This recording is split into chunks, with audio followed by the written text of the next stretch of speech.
BNP chairperson ও তিনবারের সাবেক প্রধানমন্ত্রী বেগম খালেদা জিয়া মঙ্গলবার ভোরে ঢাকার এভারকেয়ার হাসপাতালে চিকিৎসাধীন অবস্থায় মারা যান। এ সময় খালেদা জিয়ার পাশে ছিলেন তার বড় ছেলে ও বিএনপি ভারপ্রাপ্ত চেয়ারম্যান তারেক রহমান। সরকারের তরফ থেকে 3 দিনের রাষ্ট্রীয় শোক ঘোষণা করা হয়েছে।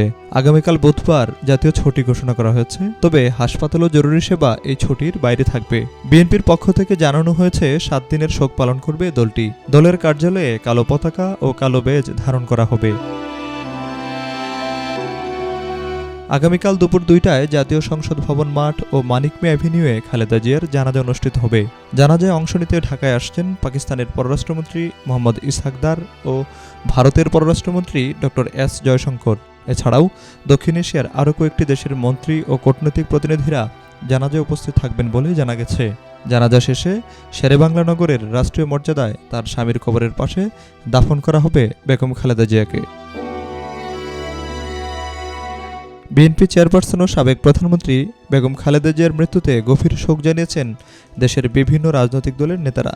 খালেদা জিয়ার দেশপ্রেম ও গণতান্ত্রিক সংগ্রামে অবদান ইতিহাসে স্মরণীয় হয়ে থাকবে বলেও মন্তব্য করেন তারা। এছাড়া শোক ও সমবেদনা প্রকাশ করেছে জাতিসংঘ সহ আন্তর্জাতিক সংগঠন ও বিশ্ব নেতারা।